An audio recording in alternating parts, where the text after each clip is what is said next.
business leaders, politicians, to people who make the decisions that affect your life. All wake up with two hosts and one program. Confrontation through conversation. Welcome to the George Hale, Ric Tyler Show. We gotta take the power back! From BIW to BGR to Baxter State Park. We gotta take the power back! It's the George Hale, Ric Tyler Show. Emily Kane, the Democrat from Orono, Come on! is our guest co-host in command and control while G is on vacation. We gotta take the power back! G, we welcome M. We help him. M. It's me, Emily Kane here, and on the phone we have a dynamic duo of commissioners. Very glad to have on the phone Commissioner of Conservation Bill Beardsley. Hi, Emily. Hi. And also with us is the Commissioner of Agriculture, Walter Whitcomb. Sir, welcome back to the George Hale, Ric Tyler Show. Great morning. Good to hear from you folks. We'd like to talk about LD. Is it 1830? Do we have the number right, gentlemen? 1830, the measure that would merge your departments. That'll be an interesting conversation, I hope. I think it will be. So my question starts with, I'll start with you, Commissioner Whitcomb. I've been down this road before when it was proposed to be the Department of Natural Resources. It also brought in IF&W, it brought in Marine Resources. Why ag and conservation, and why, from your perspective, is this good for Maine's agricultural communities? Well, this is a very different proposal, as you and I have discussed, Representative Kane. I think that the difference, not only from a budgetary necessity point of view, in that as the agricultural department gets smaller, we desperately don't want to be just an agency of regulating the food industry. Our opportunities to promote small farming and growing enterprises are reduced as we lose people. And it's also a very common linkage. We just think the people that care the most about the land, the farmers, the foresters, those who are the people who use our park resources, the recreational users, are very much in sync in terms of their land ethic and their desire to see the sustainable usage. And it just makes a lot of sense. Easier discussion than bringing in, the marine sciences or the fish and game interests. So we're going to more narrowly focus the discussion this time, I hope. Commissioner Beardsley, and to you, why is this better for conservation in Maine? Well, I think overall, for conservation point of view, I mean, we're talking about we've got LRC, we've got natural areas, we've got all the parks, we've got renewable energy, we've got millions of acres of public land, millions of acres of submerged land. Conservation, and what the Department of Conservation and Agriculture do is we put them to work. I mean, both Walter and I are dealing with things that are rooted in the soil. They're dealing with plants that are growing, whether they're ecological plants in natural areas or they're forests. They belong to people, and that's what really ties us together. But at the same time, we're dealing with those public services such as air and water, and wildlife.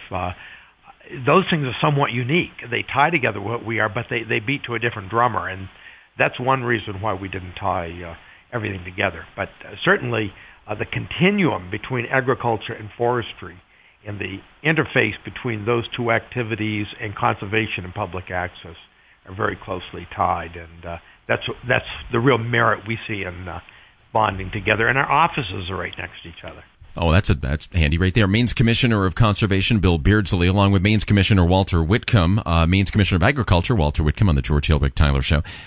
There are some within Maine's, I will say the agricultural industry, that I've heard concerns that this department would become so big that they might overlook the needs of their respective industries. What guarantees, to you first, Commissioner Whitcomb, what guarantees do you have from the Department of Agriculture as it currently exists that we will not overlook the needs of the industries that are so vital, so critical to our state? Well, I think people need to understand that the legislation that will be viewed next week changes none of the responsibilities of any of the employees except the two commissioners. That everybody's requirement for whatever aspect of the agricultural world or the conservation world stays the same initially. So the charge in this legislation is to combine the functions of the commissioner's office and then look for common areas where we can actually grow services. Dr. Beardsley and this office both have entomologists. We receive a great deal of funding through the federal government that goes between the two agencies. Under the United States Department of Agriculture, forestry is part of the U.S. Department of Agriculture, and yet in Maine we kind of split it differently. University of Maine funding, it falls in common between the two resources. So the idea that agriculture will be diminished is absolutely not true initially, and then it's a political discussion as you move down the road. But clearly many people see the growth opportunities in the smaller agricultural enterprises and the larger agricultural enterprises as opposed to what's happening in the rest of New England, where there definitely is shrinkage. So, I mean, it would be a fool's errand to suggest that we would want to reduce the commitment to agriculture, or that the legislature would even permit that. Commissioner Beardsley, the same question to you. Assurances from you and the Department of Conservation that under such a merger, this department would not become so big that the industries that rely on your and Walter Whitcomb's agency for services would not be lost in the mix. Well, as Walter mentioned, each one of our bureaus are going to remain the same. They're going to be separate. They're going to be unique. They're still going to serve their unique interests. But what we find is, for instance, I think collectively we have about 80 people that are involved in enforcement, protection, compliance, things like that. And they're interfaced. Like, for instance, we have 20 field offices, and they can be a benefit to agriculture just like others. We've got our entomologists, and we're looking at one aspect of a person's land, and Walter and his entomologists in agriculture are looking at others. Those things are the kind of things that tie right together. I think as a kid with 4-H projects, and a sugar orchard and a wood lot and things like that, and you go back to Maine, 1871 or whatever, and Maine was, 60% open country, open lands. Places like Franklin County had a deficiency of forest. Today it's 90% the other way, and it's all forest. But you still got those stone walls and those cellar holes in the woods. And you can realize how agriculture, forestry, conservation have interplayed across the landscape for a long time. There's no tabula rasa. It's evolving. And I think when you're trying to do strategic planning, I just met with LRC up in Jackman this last Friday, and you look at what they're doing, and they're really trying to say, how do we do land use planning across that whole swath of 10 million acres of Maine? And it really is an interface between these. I mean, what is a tree farm? What is intensive silviculture? How does that differ from intensive agriculture? The alternate energy, which is both biomass. You look at biomass, that involves both agriculture and forestry. And those are the kind of things, the ties that bind, that we really think we have tremendous advantage in this concept that you can have a 21st century natural resource economy, and how do you do it? And it's really that tripod of conservation, agriculture, forestry tied together. And we just want to be as efficient and effective and holistic as we can be. So I've got the bill right in front of me, LD1830 as drafted, and there's some money that's saved because of one key piece. The third item that's listed in the summary, it eliminates one commissioner position. So one fewer seat at that Governor LePage cabinet table. I want to know, are you going to flip a coin? Are you going to, there's a lot of transition language here. Commissioner Beardsley, I'll go back to you first. How do you decide? Is it one of you that brings from one perspective, or is it somebody new? Yeah, my mother was a Whitcomb, and so we're fifth cousins in the family. Walter's family. Oh my! Went into farming, this is a family fight went now. Into forestry. And so there's going to be a big arm wrestling match. I don't want to be at your house for Thanksgiving. Oh my goodness! So you go up behind the outhouse, and I get my chainsaw, and he gets his pitchfork, and we go right at it. Wow! That's how Whitcomb solved these kinds of things. But I'm seeing a political cartoon in the making. I hope George Danby's listening. Guys, I'm seeing an economic opportunity. We're both going to be involved very much in things we believe in, particularly how we can really promote conservation and the agrarian economy of Maine, and I think that's what people really love. So, Commissioner Whitcomb, are you bringing a pitchfork, or are you just in it, as Commissioner Beardsley says, together? Oh, absolutely, we're in it together. Tell me you're bringing the pitchfork. It's way more exciting. Yeah, we've the agricultural community has advanced a little bit beyond that. We still have. I hope so. Well, I think, that decision of the commission ultimately, of course, is the governor's. I think it's addressed a little bit in the proposal. We both intend to be engaged if we're asked, and we expect to be in both a transition discussion should the legislature advance that.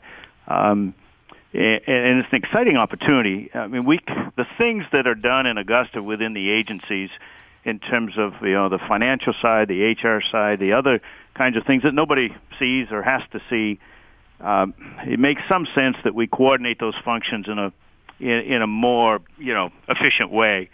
I think a hallmark of this legislation is it does not propose cuts. I believe that the impetus behind the initiatives in the past is to save money, and the governor's commitment to both industries, to all the industries affected, is that savings can be reinvested back into better services. As the federal government cuts back in many of their services, they're closing offices for soil and water conservation along the coast, that they're really expecting us to step up to the plate as university positions are being left unfilled. The need for expertise in the agricultural area and the service to the forest and recreational industries is going to even grow. I think one great example of where we interface is, should be in the public eye on Wednesday when the governor taps the maple tree on the Blaine House lawn, because there's what's considered to be an agricultural product. We're involved in the promotion, and presently Dr. Beardsley's folks are the ones who ostensibly grow the trees. It's a cross disciplines involvement we have right now. And the federal funding falls to both agencies, not that there's federal funding involved in the maple industry, but that's a huge part of Maine's economy in some sections of the state. Maine is the third largest maple producing state in the union, sometimes the second.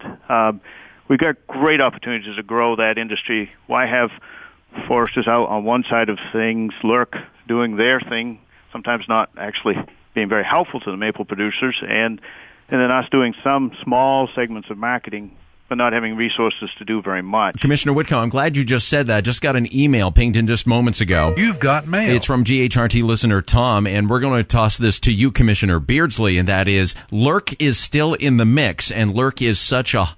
Well, the term that they used was hot potato. That, I guess, maybe falls back under agriculture to you, Walter. But LRC would still be a factor, and it would come under this agency. And LRC being, I'm gonna call it what it is, the redheaded stepchild that it is.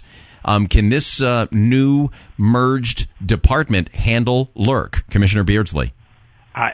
Absolutely, and LRC just made the leasing of large large maple sugar operations unallowable use without having to go for subdivisions in response to some of the mega-sized maple sugar leases that they're talking about in northwestern Maine. So, I think LRC is evolving as they go. I think one of the examples would be is that you've got LRC doing a lot of planning, let's say in Aroostook County. You've got the Natural Resource Northern Maine Development Corporation in Aroostook County. Both of them are working side by side, but one's dealing primarily with agriculture and the other's dealing with forestry. And this really allows us to tie some of those things together. But LRC is as I say, in transition, and whether it stays pretty much as it has been or historically what it is, one of the things LRC is committed to is really getting out into the field. As I said just this last Friday, they had their commission meeting in Jackman, and I think that's just illustrative of the things that are going on in LRC anyway. So the answer is, I think LRC can do a better job. We all can do a better job if we're working as a team. And I think I use the idea of, for instance, soils. Walter has the soil scientists. We've got the hydrologists. Soils and hydrology are what determine, to a large extent, where the best agricultural land-intensive silviculture can occur. And then LRC can identify that kind of stuff on mapping and stuff. Say those are areas where we want intensive silviculture and agriculture. Other areas will do something else. But it's tying those things together. That's the whole purpose of what we're trying to accomplish. So where do we go from here? Where do people hear from this next? Walter, where does this show up next for the public? Well, the piece of legislation will be presented to the legislature a week from tomorrow in terms of the bill having its formal hearing. I know the committee intends to have an intense discussion. The proposal that we're offering the legislature is that they give it an okay. A lot of members have signed on as co-sponsors, which is actually an unusual move. And what is incorporated within the proposal is a fairly immediate report back, immediate in government terms, in about 3 months to a special committee, to the committee of the legislature, saying these are the initial steps that we're proposing to make for changes to be submitted in the next budget year. So we would have if the legislature chose to approve the legislation of, combining the commissioner's offices, which is all that asked for, then we would move fairly quickly to bring in all the stakeholders, all the people who we view as having a common interest for their opinions, and offer some ideas in the area that we're suggesting of where people have very similar functions. So it's not a radical step in changing anybody's mission, and obviously any of that has to have legislative permission on down the road. Well, Maine Commissioner of Agriculture Walter Whitcomb and Maine's Commissioner of Conservation Bill Beardsley, insight into LD1830. Gentlemen, thank you both. We'll watch it with interest. And we're back with more in moments. GHRT time is 8:24.